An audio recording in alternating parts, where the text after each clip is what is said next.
Hello, আসসালামু আলাইকুম। প্রিয় এইচএসসি শিক্ষার্থী ভাই বোনেরা, প্রীতি ও শুভেচ্ছা নিও। আশা করি সবাই ভালো আছো। তোমাদের বোর্ড ফাইনাল পরীক্ষা চলছে 2025 সালে। আজ পদার্থবিজ্ঞান প্রথম পত্র অনুষ্ঠিত হয়ে গেল। আমরা পদার্থবিজ্ঞান প্রথম পত্রের সৃজনশীল অংশের 1 নম্বর এবং 2 নম্বর প্রশ্নটি সলভ করার চেষ্টা করছি, শুধু গাণিতিক অংশটুকু। যেহেতু আমাদের হোয়াইট বোর্ডে জায়গার সংকলন হয়নি, এই জন্য আমরা বাকি প্রশ্নগুলো সলভ করে আসলে দিতে পারছি না। আমরা পর্যায়ক্রমে বাকি প্রশ্নগুলো সলভ করে দেব খুব দ্রুততম সময়ের মধ্যে। তো আমরা প্রথমে একটু রিকোয়েস্ট করি, আমাদের চ্যানেল সপ্তডিঙ্গা টিউটোরিয়াল একাডেমি, এই চ্যানেলে যারা নতুন, আমরা একটু রিকোয়েস্ট করব আমাদের চ্যানেলটিকে সাবস্ক্রাইব করে আমাদের সাথে থাকার জন্য। আমরা প্রথমেই প্রশ্নটি একটু পড়ে নিই। 1 নম্বরে বলছে, কোনো একটি বস্তুর উপর 5i + 2j + 3k নিউটন বল প্রয়োগ করায় বস্তুটি 1,-1,2 বিন্দু থেকে 4,5,-3 বিন্দুতে স্থানান্তরিত হয়। বলছে সরণ ভেক্টর বের করো। সরণ ভেক্টর বের করতে বলছে, সরণটা বের করতে বলছে, সরণ ভেক্টর। গহতে বলছে উদ্দীপক অনুসারে কৃত কাজ বলের পক্ষে কিনা গাণিতিকভাবে যাচাই করো। অর্থাৎ কৃত কাজটা বলের পক্ষে হয়েছিল কিনা সেটা আমাদেরকে গাণিতিকভাবে প্রমাণ করতে বলা হয়েছে।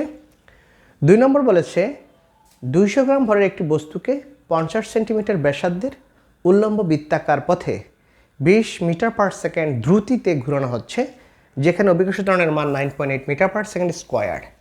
ঘূর্ণনত বস্তুর কেন্দ্রমুখী বল বের করো। ওকে, ঘূর্ণনত বস্তুর সর্বনিম্ন অবস্থানে সুতার টান সর্বোচ্চ এবং সর্বোচ্চ বিন্দুতে সুতার টান সর্বনিম্ন, বক্তব্যটি যথার্থ কিনা যাচাই করতে বলা হয়েছে। ওকে, আমরা প্রথমেই শুরু করি। এখানে দুটো প্রবলেম, আমরা একটু প্রবলেমগুলো একটু সলভ করি। প্রথমে যেটা আছে 1 নম্বরে,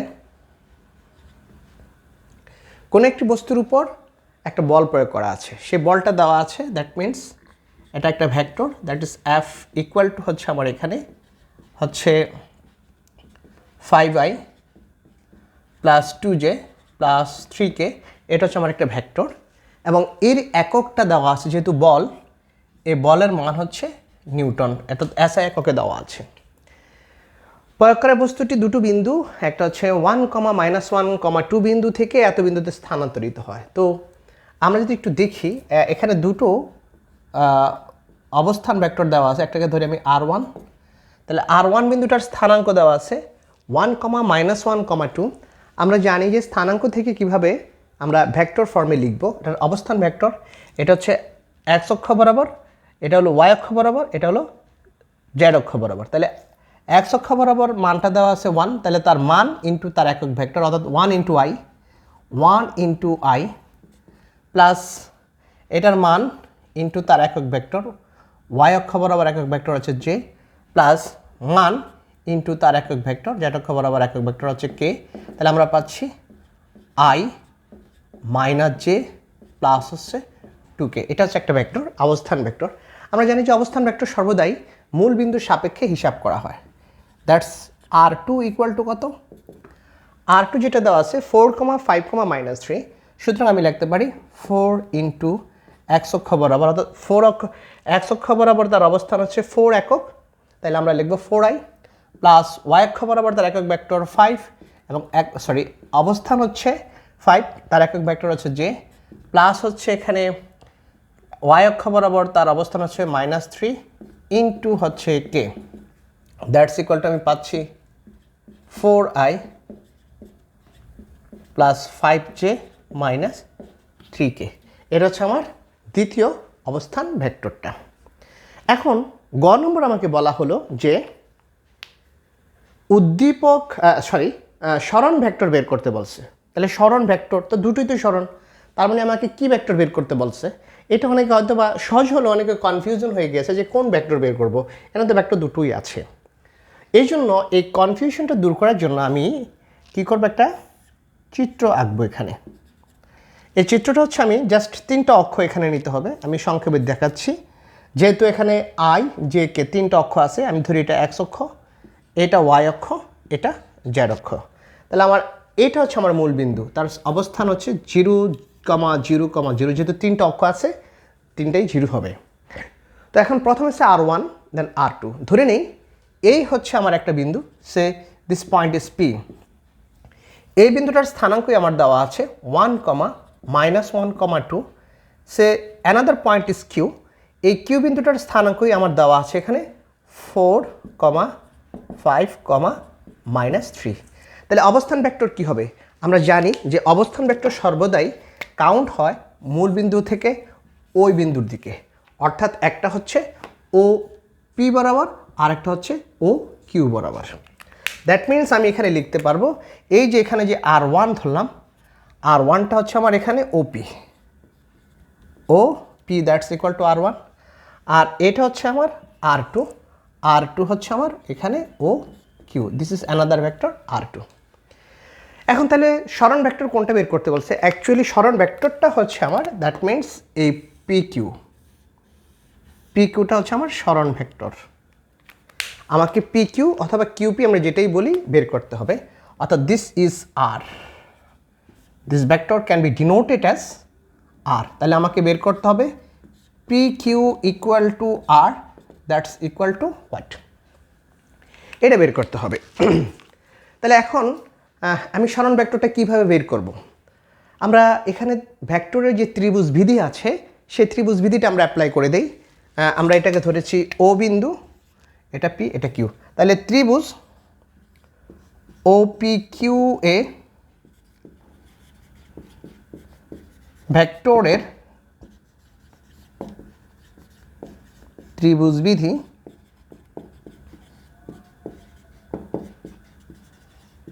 প্রয়োগ করে পাই। তাহলে ত্রিভুজ বিধি কীভাবে প্রকাশ করব? একইভাবে নির্দেশিত, যেমন একই ক্রমে নির্দেশিত ভেক্টরগুলোর যোগফল বিপরীত ক্রমে নির্দেশিত ভেক্টর ক্রমের যোগফলের সমান। তাহলে একই ক্রমে হচ্ছে এখানে ওপি, অর্থাৎ এটার দিক ও পি, ও থেকে পি এর দিকে একই ক্রমে পি কিউ, কারণ একই দিকে যাচ্ছে, জাস্ট লাইক দিস, এইভাবে গেছে একই ক্রমে। তাহলে একই ক্রমে দ্বিতীয়টা অর্থাৎ পি কিউটাও আমার একই ক্রমে, বাট এখানে কিউ ও কিন্তু এইদিকে যায়নি, আমার অ্যারো চিহ্নটা এইদিকে না দিয়ে উল্টা দিকে দিচ্ছে, অর্থাৎ এই দিকে দেয়নি।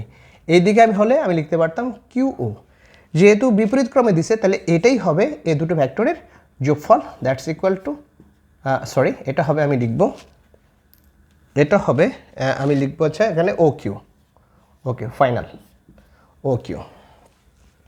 দেন ওপি ভেক্টরটাকে লিখবো আমি R1 প্লাস পি কিউকে লিখবো আমি আর, দেন হচ্ছে আমি ও কিউকে লিখবো আমি আর অফ 2। এখান থেকে আমি আর যে ভেক্টরটা সেটা বের করবো। তাহলে আর ভেক্টর হচ্ছে দ্যাটস ইকুয়াল টু আমার হচ্ছে R2 মাইনাস R1, আর finally we can write here R2 হচ্ছে এখানে, দ্যাট মিনস হচ্ছে আমার এখানে 4i প্লাস হচ্ছে 5j, এটা হচ্ছে R2 4i plus 5j minus 3k minus R1 হচ্ছে এখানে i minus j plus 2k, i minus j plus 2k। তাহলে আমরা এখান থেকে কি লিখতে পারবো? That's equal to R equal to, অর্থাৎ i রূপাংশগুলো পরস্পর বিয়োগ হবে, তাহলে 4 minus 1 that is 4 minus 1i plus যে রূপাংশগুলো বিয়োগ হবে দ্যাট ইজ 5 মাইনাস এবং হচ্ছে plus 1 that is j plus k রূপাংশ হচ্ছে -3 আর প্লাস 1 হচ্ছে -2, দেন হলো k। তাহলে আমরা এটা কি পাইলাম? দ্যাট ইজ আর পাইলাম হচ্ছে আমি 3i plus 6j minus 5 of k। এটাই হচ্ছে আমার অ্যান্সার গয়ের, এটাই আমার গয়ের অ্যান্সার। আমাকে বলছে সরণ ভেক্টর বের করো, this is the final displacement vector, this is called displacement vector, সরণ ভেক্টর বা পজিশন ভেক্টর বলবো আমরা, পজিশন ভেক্টর আমরা বলে থাকি। তাহলে সরণ ভেক্টরের অ্যান্সারটা আমরা লিখে রাখি, দ্যাট মিনস এটা আমার কাজে লাগবে, হ্যাঁ গহ করতে আমার কাজে লাগবে। তো তাহলে একটু সবাই আমি বলি, সবাই যারা অঙ্কটা বুঝেছে তারা একটু তুলে নিলে ভালো হয়। আমরা পরবর্তী অপশনে যাব যে উদ্দীপক অনুসারে কৃতকাজ বলের পক্ষে ছিল কি না এটা আমরা একটু টেস্ট করতে চাচ্ছি। ওকে, তাহলে আমরা পেয়ে গেলাম গয়ের অ্যান্সার। আমরা এই ফলাফলটা একটু লিখে রাখি, কারণ এটাই আমি পরবর্তীতে এই ফলাফল দিয়ে কাজ করব। অর্থাৎ আমার যে অবস্থান ভেক্টর, সে অবস্থান vector that means position vector can be written as, এখানে হচ্ছে আমার 3i plus 6j minus 5k। যেহেতু অবস্থান ভেক্টর এটা দূরত্বের জন্য এটার এককটা হবে মিটার, আমরা এককটা লিখে দিব এত মিটার। এখানেও লিখে দিতে হবে, একটা মান লিখে দিই। ওকে, এটা মিটার। ওকে, আমরা এসআই একক, যেহেতু নিউটন বলা আছে বলের একক, তাহলে এটা হবে মিটার। যেহেতু দুটোই আমার একই এককে হতে হবে, বলের একক যদি নিউটন হয় তাহলে সরণ ভেক্টরের একক হবে মিটার। তাহলে আমার গ সলভ হয়ে গেল। সরণ ভেক্টর বের করো। আশা করি সবাই বুঝতে পেরেছে। গ নম্বরটা আমরা যদি একটু দেখি, উদ্দীপক অনুসারে কৃত কাজ বলের পক্ষে কিনা গাণিতিকভাবে যাচাই করো। ওকে, তো আমরা জানি যে কাজ হচ্ছে ডব্লিউ। কাজ একটি স্কেলার রাশি, এটা ভেক্টর রাশি না। কাজ যদি স্কেলার রাশি হয়, আমরা জানি স্কেলার রাশি হচ্ছে দুটো ভেক্টর রাশির ডট গুণনের মাধ্যমে আমরা স্কেলার রাশি পাই। অর্থাৎ কাজ হচ্ছে বল এবং সরণ ভেক্টর এই দুটোর ডট গুণন, অর্থাৎ ডব্লিউ সমান এফ ডট আর। ওকে, তাহলে এখান থেকে আমি কাজের মানটা পেয়ে যাব।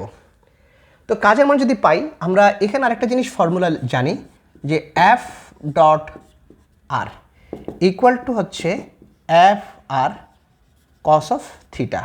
এই থিটাটা কি? থিটাটা হচ্ছে বল এবং, অর্থাৎ theta can be written as theta equal to হচ্ছে বল এবং অবস্থান ভেক্টর এ দুটোর মধ্যবর্তী কোণ।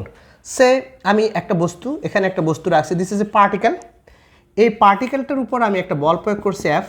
বল প্রয়োগ করাতে এটা যদি আনত তল বরাবর হয়, তাহলে এটা আনত তল এই বলের ক্রিয়া রেখার সাথে থিটা কোণে এটা যাচ্ছে।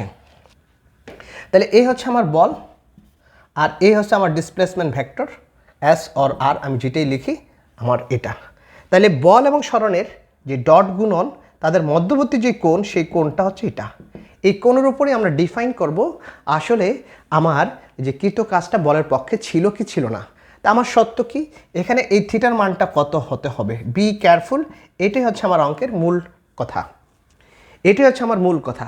অ্যাকচুয়ালি আমি জানি এই থিটার মানটা হতে হবে আমার 0 ডিগ্রির চেয়ে বড় এবং অথবা 0 ডিগ্রির সমান, অথবা 180 ডিগ্রির চেয়ে ছোট, অথবা 180 ডিগ্রির সমান। এটাই হচ্ছে আমার মূল সত্য। অর্থাৎ ডব্লিউ সমান হচ্ছে আমার F S cos of theta. এই থিটার রেঞ্জ হচ্ছে এটা। এই রেঞ্জের বাইরে গেলে সেটা আমরা বলতে পারবো না যেটা কাজ। অর্থাৎ 180-র চেয়ে বড় হলে সেটাকে আমরা কাজ হিসেবে কাউন্ট করবো। এখন থিটার মানটা আমি এইভাবে কাউন্ট করব, এর মধ্যে থাকলে আমি সেটা কাউন্ট করতে পারবো। এখন প্রশ্ন হচ্ছে, আমাকে এখানে বলছে উদ্দীপক অনুসারে কৃত কাজ বলের পক্ষে ছিল কিনা। কথাটার মানে হলো, আমি বস্তুটার উপর যে পরিমাণ বল প্রয়োগ করেছি, বলটা যেদিকে প্রয়োগ করেছি সেই দিক বরাবর আমার সরণ হয়েছে কিনা, অথবা বলের পক্ষে কাজ হওয়ার জন্য যে সত্য, সেই সত্য সে মানে কিনা। তাহলে এখানে জানতে হবে, তাহলে বলের পক্ষে কাজ এবং বলের বিপক্ষে কাজ এই দুটোর ক্ষেত্রে দুটো সত্য আছে, সেই সত্য দুটোই আমরা এখানে জানতে চাচ্ছি। তো প্রথমে একটু আসি, আমরা একটু যদি দেখি বলের পক্ষে কাজ কি। অর্থাৎ বল যেদিকে সেদিকে যদি আমরা কাজ করি, দ্যাট মিন্স এটা হলো বলের পক্ষে কাজ অথবা বল দ্বারা কৃত কাজ। এটার একটা কন্ডিশন বা সত্য আছে, সেই কন্ডিশন বা সত্য আমি জানব। তারপরে হচ্ছে বলের বিপক্ষে কাজ, বলের বিরুদ্ধে, আচ্ছা বিপক্ষে লিখি, যেহেতু এখানে পক্ষে বলছি, এটা হবে বিপক্ষে কাজ। একটা আরেকটা সিনোনিম অ্যান্টোনিম, থিটাটা আমরা বের করবো এখানে কত, এটা দুটো সত্য জানতে হবে। তাহলে বলের পক্ষে কাজ, সেই কাজটা কত? বলের পক্ষে কাজটা হচ্ছে এখানে থিটার মানটা 0 ডিগ্রির চেয়ে বড় অথবা 0 ডিগ্রির সমান হবে, অথবা থিটার মানটা 90 ডিগ্রির চেয়ে যদি ছোট হয়, তাহলে সেটা হচ্ছে বলের পক্ষে আমার কাজ হবে। বলে স্যার 90 কেন 180 হতে পারে না? আচ্ছা, এটা একটু আমি যদি লজিক দেখাই, আমরা জানি ডব্লিউ সমান সমান হচ্ছে F S cos of theta. এখন এই মানটা যদি আমি এরকম বসাই, অর্থাৎ এফ এস কস অফ, এটা যদি আমার 90 ডিগ্রির চেয়ে বড় হয়, যেমন 120, তাহলে 90 প্লাস 30, তাহলে আমার এখানে তো এটা কস থাকতেছে না, আমার হয়ে যাচ্ছে সেটা সাইন। এই জন্য 90 পর্যন্ত আমরা লিমিটটা রাখবো, 90-র উপরে গেলে আমরা অন্য কোঅর্ডিনেটে চলে যাচ্ছে, যার কারণে আমরা এটাকে 90 পর্যন্ত লিমিটের মধ্যে রেখে দিলাম। বলের বিপক্ষে কাজের সত্য হচ্ছে এই মানটা হবে 90 ডিগ্রির চেয়ে বড়, বাট 180-র চেয়ে ছোট অথবা 180-র সমান। এই দুটো কন্ডিশন আমাকে ফুলফিল করতে হবে। যদি এই কন্ডিশন ফিল আপ করে, অর্থাৎ থিটার মানটা যদি এর মধ্যে থাকে, তাহলে সেটা কৃতকাজ বলের পক্ষে ছিল। আর যদি এই কন্ডিশনে ফিল আপ করে, তাহলে কৃতকাজটা আমার বলের বিপক্ষে ছিল। তাহলে আমাদের মূল টার্গেট হচ্ছে will have to find out the value of theta angle between force and position vector, nothing else. So আমরা এইভাবে যদি করি, আমরা প্রথমে কথাটা ব্যাখ্যা দিয়ে নিলাম, এবার আমরা একটু বের করি আমাদের এক্ষেত্রে থিটাটা কত ছিল। সে first of all F dot r, F dot r, এটা কিন্তু এফ ডট আর, এটা আমি প্রথমে ফোর্স পরে আর লিখতে পারি। কিন্তু ক্রস গুণনের ক্ষেত্রে কিন্তু আমরা জানি যে অবস্থান ভেক্টরটা যখন আমরা টর্ক লিখবো বা কৌণিক ভরবেগ লিখবো বা ভরবেগ লিখবো, সেখানে কিন্তু অবস্থান ভেক্টরটাকে আগে লিখতে হয়। এটা আমরা একটা ফর্মুলাতে আছে, আমি ব্যাখ্যা দিব। এফের মানটা হচ্ছে এখানে আমি বসাই দিই, that is 5i plus 2j plus 3k, then dot. Be careful. অনেক সময় আমরা দেখি যখন স্টুডেন্টরা অঙ্ক করে এই ডট গুণনটা এখানে দেয় না। নো, এটা হবে না, কারণ আমরা জানি ভেক্টর গুণ 3 রকম, gradient, divergence and curl, vector calculus থেকে আমরা জানি। সুতরাং অবশ্যই এখানে ডট গুণনটা দিতে হবে। দেন 3i plus 6j minus 5 of k। ওকে, তাহলে ডট গুণন করলে আমরা জানি আয়ের সাথে আয়ের গুণ হয়, জের সাথে জের গুণ হয়, কে সাথে গুণ হয়, এগুলো ব্যাখ্যা আমরা আগেই দিয়েছি। তাহলে 3 5 আসতেছে 15, প্লাসে প্লাসে প্লাস, 6 2 আসতেছে 12, প্লাস মাইনাসে মাইনাস, 3 5 15, তাহলে 15 15 ক্যান্সেল, রেট আমরা পাইলাম 12। ওকে, এটা কাজ যেহেতু, তাহলে এটার একক লিখতে পারি জুল, এসআই একক জুল। তাহলে আমাদের মেন টার্গেট ছিল আমরা বের করব হচ্ছে মধ্যবর্তী কোণ। তাহলে মধ্যবর্তী কোণ যদি বের করতে চাই, তাহলে এফ এর মানটা দেখি তো কত হয়। এফ এর মানটা হচ্ছে আমার এখানে, দ্যাট মিনস 5 স্কোয়ার প্লাস হচ্ছে 2 স্কোয়ার প্লাস হচ্ছে আমার 3 স্কোয়ার। তাহলে 5 স্কোয়ার মানে 5 5 25 plus 4 plus 9, that's equal two কত হলো? এটা হচ্ছে একটু যদি দেখি, আমরা ক্যালকুলেটর যদি সাহায্য নিই, 25 যোগ 4 যোগ 9, that's equal to √38, root over of 38, এটা নিউটন, এটা মান নিলাম। দেন আমরা বের করব আর এর মান। আর এর মানটা যদি নিই, আর ভেক্টরটা আছে 3i অর্থাৎ 3 স্কোয়ার, আই এর সহগ প্লাস জে এর সহগের স্কোয়ার অর্থাৎ 6 স্কোয়ার প্লাস কে এর সহগের স্কোয়ার অর্থাৎ -5 whole square, that's equal to আমরা পাচ্ছি 9 plus 6 6 36 plus 5 5 25, that's equal to আমরা পাচ্ছি কত? আমরা পাচ্ছি হচ্ছে 9 plus 36 plus 25, that's equal to 70 √70, এটা মিটার। আমরা একটু লিখে রাখি, ডাটাগুলো আমাদের লাগবে তো। দেন এফ ডট আর, এটা আমরা পাইলাম 12 জুল। তারপর এফ এর মান পাইলাম হচ্ছে আমরা এখানে √38 নিউটন। অবস্থান ভেক্টর আর, এটার মান পাইলাম √70 মিটার। এরকম পেয়ে গেলাম। এখন আমাদের যে টার্গেটটা, আমরা যেটা বলতে চাচ্ছি যে এদের যে মধ্যবর্তী কোণটা আমরা বের করতে চাই। ওকে, তাহলে আমরা মধ্যবর্তী কোণ যদি বের করতে চাই কি করব? মধ্যবর্তী কোণের জন্য আমরা আবার একটু সূত্রে যাই। এফ ডট আর সমান হচ্ছে এফ এর মান, আর এর মান এবং তাদের মধ্যবর্তী কোণের কস অনুপাত, দ্যাট ইজ কস থিটা, তাহলে আমরা এবার মানগুলো বসাই। এফ ডট আর অর্থাৎ বল এবং অবস্থান ভেক্টরের মধ্যবর্তী ডট গুণনের মান হচ্ছে 12। আমরা জাস্ট খালি মানটা বসাই, একক বসালাম না। এটা হচ্ছে √38, এটা হচ্ছে root over of 70 then cos of theta. Then আমরা লিখতে পারি cos theta is equal to 12 root over of 38 into 70। Okay, that's equal to 12 ভাগ, কারণ কেন যেহেতু দুটোর উপরে রুট একবারে নিয়ে নিলাম আমরা, তাহলে 70 into 38 it can be written S 2660, or we can write here by this way 12, এখানে হচ্ছে রুট ওভার অফ 2660 হচ্ছে আমার এখানে এটা পাচ্ছি আমরা 51.575, that means it can be written S 58। তাহলে 12 ভাগ 51.58, দ্যাটস ইকুয়াল টু হচ্ছে 0.23। দেন আমরা এখান থেকে থিটা বের করব, theta will be cos inverse 0.23। তাহলে আমরা পাচ্ছি কি, অর্থাৎ এটা পাচ্ছি শিফট কস ফার্স্ট ব্রেকেট দিয়ে নিচ্ছি 0.23 first bracket close equal to 76.7 degree is less than 90 degree. আমাদের যে সত্য ছিল এই মানটা হতে হবে 0 ডিগ্রির চেয়ে বড় বা 0 ডিগ্রির সমান, বাট 90 ডিগ্রির চেয়ে ছোট। তাহলে এটা তো 90 ডিগ্রির চেয়ে ছোট, সুতরাং আমরা বলতে পারি কৃতকাজ বলের পক্ষে কি না। হ্যাঁ, কৃতকাজ বলের পক্ষে ছিল। তাহলে আমরা কি বলতে পারবো, কৃতকাজ বলের পক্ষে ছিল, বলের পক্ষে ছিল, বাট 90 ডিগ্রি থেকে ক্রস করলে সেটা বলের পক্ষে থাকতো না, সেটা হয়ে যেত বলের বিপক্ষে। তো এই হচ্ছে আমার মোটামুটি প্রশ্নের সমাধান। এটা কৃতকাজ বলের পক্ষে ছিল, অর্থাৎ বল দ্বারা কৃতকাজ, বলের পক্ষে কাজ আর বলের বিরুদ্ধে কাজ, দুটো নিয়ে আমরা সলভ করে দিলাম। আর যদি এটা না হইতো তাহলে হয়তো বলের বিপক্ষে। এরপর আমরা করব আমাদের 2 নম্বর প্রশ্নটা সলভ করতে চাচ্ছি, দেখি কি বলা আছে এখানে।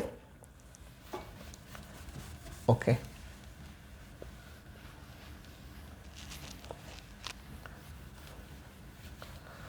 দুই নম্বর প্রশ্নে বলা আছে আমরা গ সলভ করব। আর প্রথমে ঘূর্ণনত বস্তুর কেন্দ্রমুখী বল বলছে, কেন্দ্রমুখী বল, ঘূর্ণনত বস্তুর কেন্দ্রমুখী বল বের করো। তাহলে 200 গ্রাম ভরের একটি বস্তুকে, অর্থাৎ বস্তুটার ভর m হচ্ছে আমার 200 গ্রাম, দ্যাট মিনস 200 ডিভাইডেড বাই 1000 দিয়ে ভাগ করে আমরা এটাকে কেজিতে কনভার্ট করে ফেলি, দ্যাট মিনস ইকুয়াল টু 200 ভাগ 1000 equal to 0.2। Okay, that's is equal two 0.2 KG. একটি বস্তুকে 50 সেন্টিমিটার ব্যাসার্ধের, তাহলে আর ইকুয়াল টু 50 সেন্টিমিটার, এটাকে লেখা যায় 0.5 মিটার, অর্থাৎ 50 ভাগ 100, দ্যাটস ইকুয়াল টু 0.5। ব্যাসার্ধের উল্লম্ব বৃত্তাকার পথে এত দ্রুতিতে, এখানে কিন্তু বলা আছে দ্রুতি, কারণ বৃত্তাকার পথে যখন আমি ঘুরবো এটা প্রতি মুহূর্তে তার দিক চেঞ্জ করছে, সুতরাং দিক যেহেতু চেঞ্জ করছে, এটা হচ্ছে আমরা এটাকে বলি রোটেশনাল মোশন, সার্কুলার মোশন।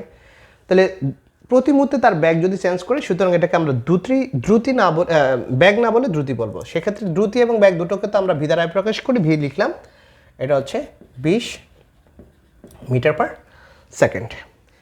এবং অভিকর্ষ ত্বরণের মানও দেওয়া আছে এখানে, জি হচ্ছে 9.8 মিটার পার সেকেন্ড স্কোয়ার। অভিকর্ষ ত্বরণ নিয়ে একটু কথা বলি, কারণ অঙ্ক করার সময় এই অভিকর্ষ ত্বরণের মানটা কিন্তু আমাদের অনেক কিছুই ডিপেন্ড করে, এটা এফেক্টিভ একটা ভ্যালু। কেন, অনেক সময় দেখা যায় বিশেষ করে আমাদের অ্যাডমিশনগুলোতে, আমাদের অ্যাডমিশন টেস্টে জির মানটা 10 মিটার পার সেকেন্ড স্কোয়ার বলে দেয়।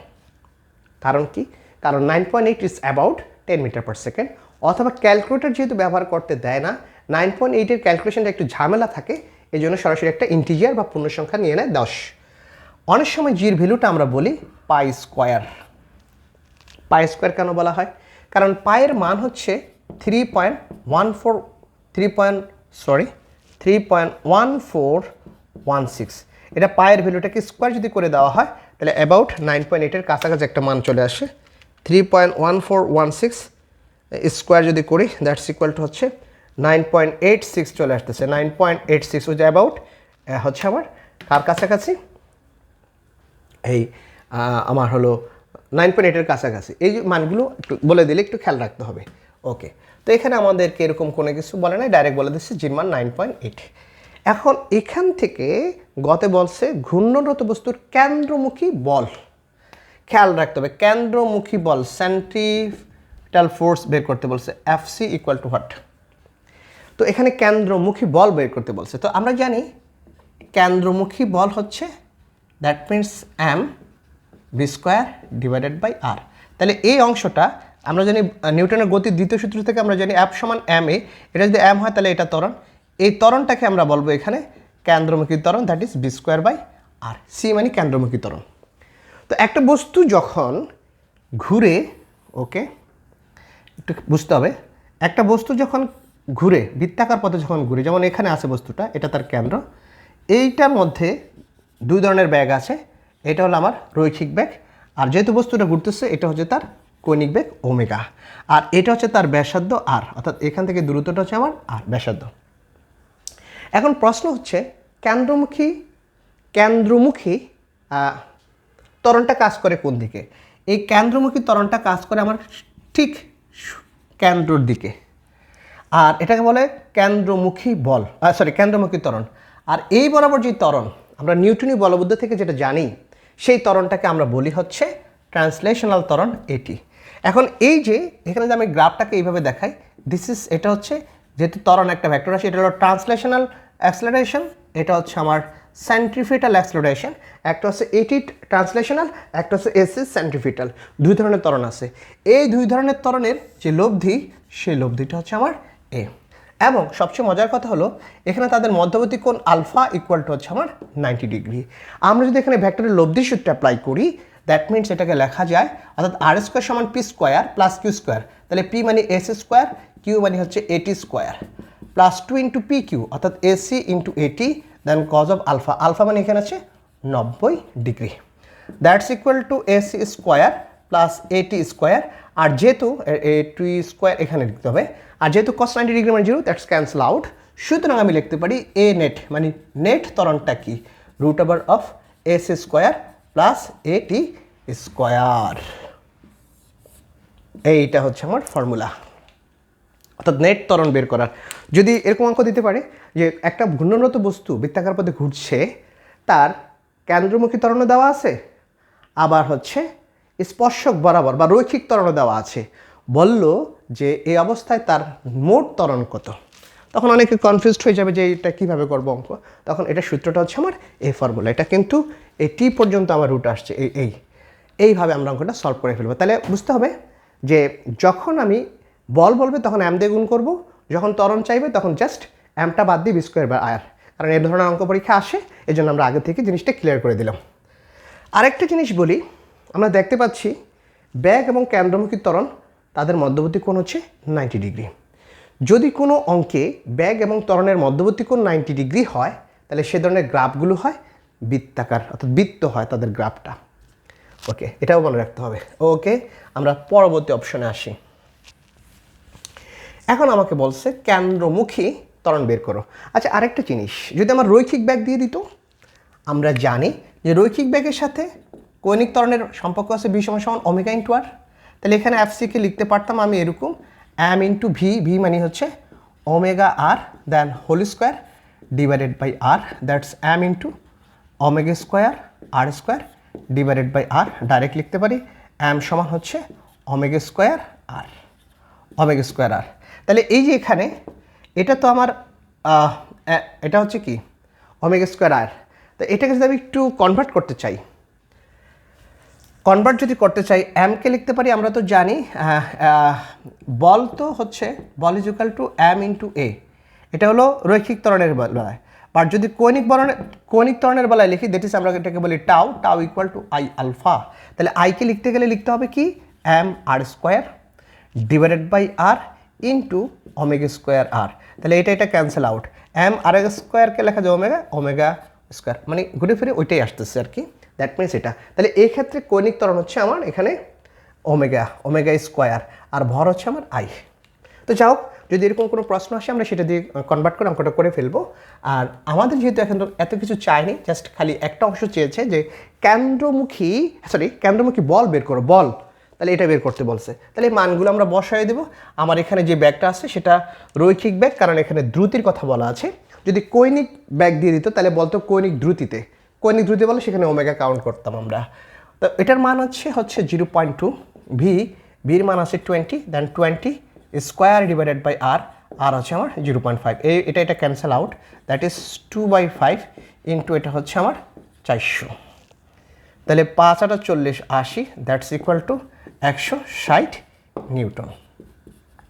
এই হচ্ছে আমার ঘূর্ণরত বস্তুর কেন্দ্রমুখী বল। আমি যদি ক্যালকুলেশনে কোথাও ভুল না করি, এইটাই হচ্ছে আমার সঠিক answer. F is equal to mv²/r। m এর মান হলো 0.2, ভির মান হচ্ছে 20 স্কোয়ার, আর আর এর মান হচ্ছে আমার 0.5। তাহলে এখানে এই দশমিকটা উঠাই দিলাম দুই পক্ষে, তাহলে 2/5, আর হলো 20 হোল স্কোয়ার মানে হলো আমার 400, 2 × 4 আর 2টা 0 চলে যাবে।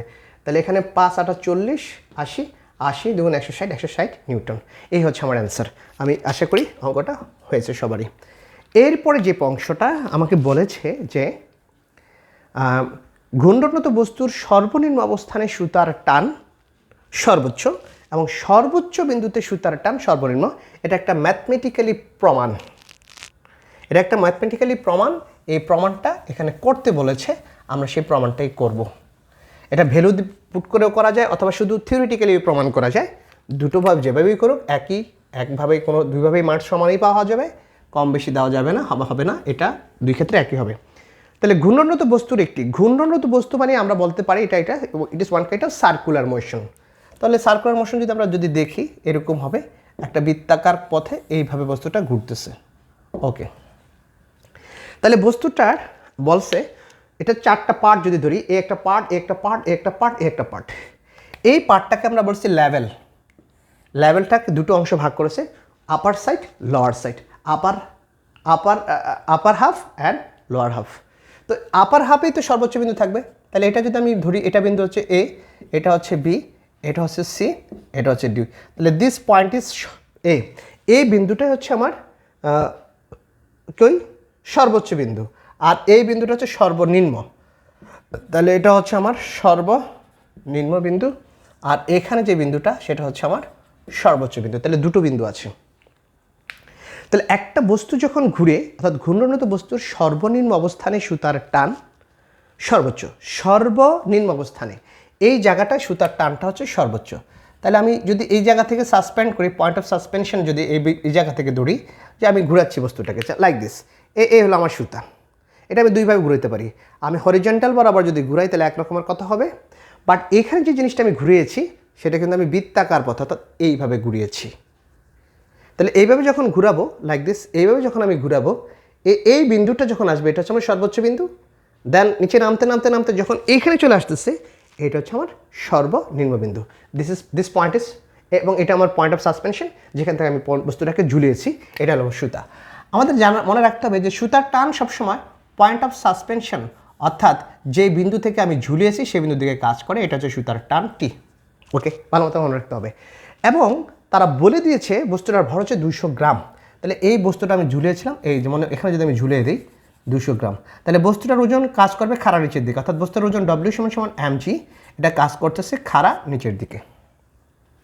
এখন প্রশ্ন হতে পারে, স্যার এখানে সুতার টান আর বস্তুটার ওজন দুটো তো একটা আরেকটাকে কী করে দেয়, ইকুইলিব্রিয়াম করে দেয়, অর্থাৎ নিষ্ক্রিয় করে দেয়। কারণ হচ্ছে এটা যদি ভারসাম্যে থাকে তাহলে টি এবং ডব্লিউ দুটো সমান, তাদের মধ্যবর্তী কোণ 180 ডিগ্রি, লব্ধি বাইর করলে লব্ধিটা 0 হবে।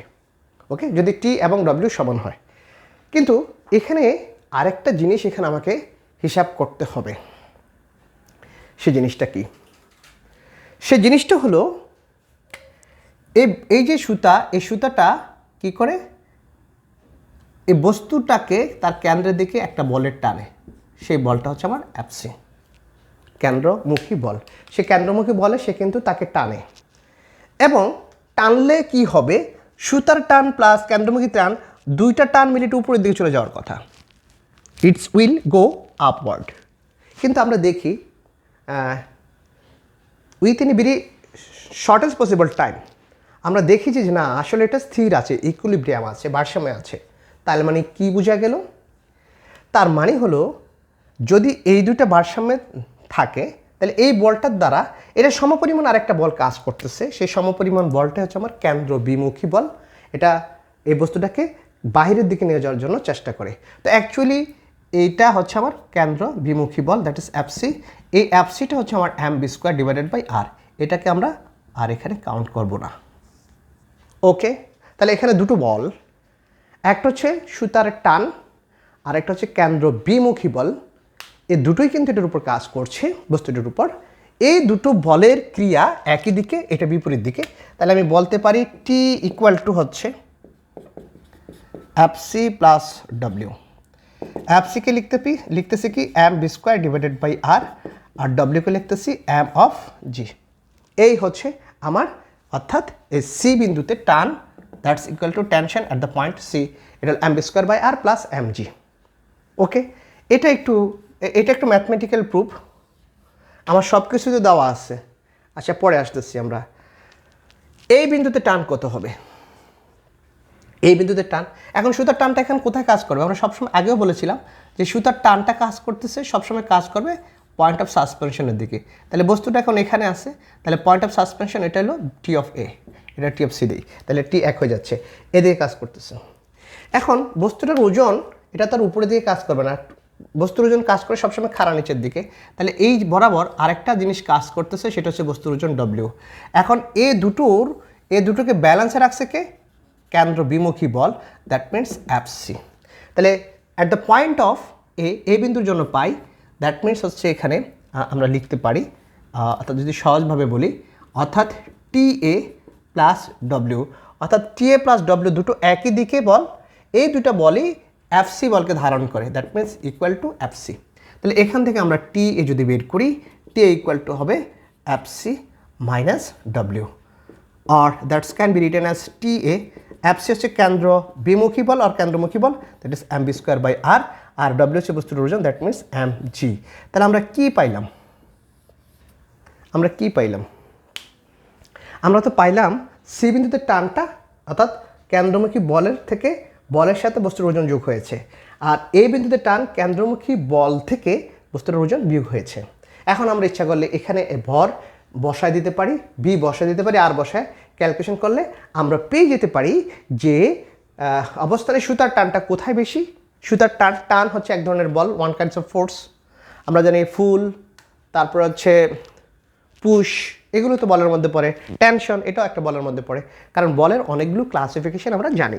তো এই যে টেনশন বা টান, এটাও এক ধরনের বল। তাহলে এখান থেকে আমরা বের করি, বা আশা করি এখন সবাই মানগুলো বসাই দিলেই হবে, কারণ যেহেতু একই জিনিস একবার প্লাস করা হয়েছে একবার মাইনাস করা হয়েছে, তাহলে এটা বেশি। তাহলে আমরা এখান থেকে ডাটা থেকে দেখতেছি টি সি, অর্থাৎ সি বিন্দুতে টান ইজ গ্রেটার দ্যান এ বিন্দুতে টান, অর্থাৎ তাহলে দেখলাম সর্বনিম্ন বিন্দুতে টান বেশি। এটাই তোমাকে বলছে যে গুণনীত বস্তুর সর্বনিম্ন অবস্থানে সুতার টান সর্বোচ্চ এবং সর্বোচ্চ বিন্দুতে সুতার টান সর্বনিম্ন। তাহলে এখন আরও প্রশ্ন হতে পারে, স্যার আপনি যে বের করলেন, তাহলে এই যে বি এবং সি বিন্দুতে, ডি বিন্দুতে, এই দুইটা বিন্দুতে আমার টানটা অবশ্যই এখানে হবে, অর্থাৎ শুধু mv² বাই আর। যাক, এটা একটা ফর্মুলা, আমরা এতটুকু ভিতরে যাচ্ছি না, যেহেতু আমার এই অংশটুকুই চেয়েছে, আমরা এতটুকুই সলভ করলাম।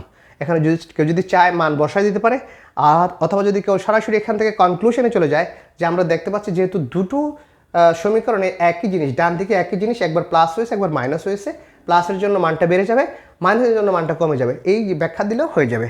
অথবা কেউ যদি এম এর মান, বির মান, আর এর মান বসায়, জির মান বসায় ক্যালকুলেশন করে দেখা দেয় যে সি বিন্দুতে টান ছিল এত, এ বিন্দুতে টান ছিল এত, সুতরাং আমরা বলতে পারি সি বিন্দুতে সর্বনিম্ন টান, সি বিন্দুতে সর্বোচ্চ টান আর এই বিন্দুতে সর্বনিম্ন টান। ওকে, এভাবে করা যাবে।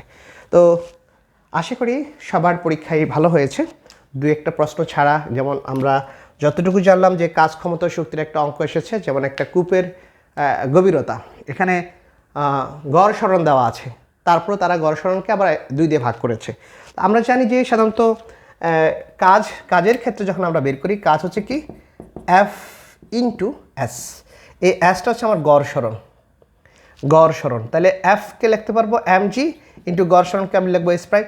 এই এস প্রাইমটাই আমি বিভিন্নভাবে কাউন্ট করি, যে কুয়ার অর্ধেক পানি উত্তোলন করলে, 1/3 উত্তোলন করলে, 2/3 উত্তোলন করলে, যেভাবেই করি না কেন সেখান থেকে আমরা সেটা কাউন্ট করি যে সর্বোচ্চ উচ্চতার যে গভীরতা আছে সেটা, অর্থাৎ যে অংশটুকু আমাকে উত্তোলন করতে হবে সেই অংশটুকুর সর্বোচ্চ স্তরের গভীরতা এবং সর্বনিম্ন স্তরের গভীরতা যোগ করে 2 দিয়ে ভাগ করলে আমি গড় সরণ পেয়ে যাই। তাহলে এখানে তো গড় সরণ আমাকে বলেই দিয়েছে, তাহলে আবার আমি কেন 2 দিয়ে ভাগ করব? জানি না তারা কোন হিসাবে এটা করেছে। তো এই আমরা এতটুকু পর্যন্ত আজকে রাখি। আমরা নেক্সট ক্লাসে আমরা পরবর্তী প্রবলেমগুলো নিয়ে হাজির হয়ে যাব। ততক্ষণ পর্যন্ত আমাদের সাথে থাকার জন্য অনুরোধ করে এবং ধন্যবাদ জ্ঞাপন করে আমরা এখানে ক্লাসটি সমাপ্ত করছি। আল্লাহ হাফেজ।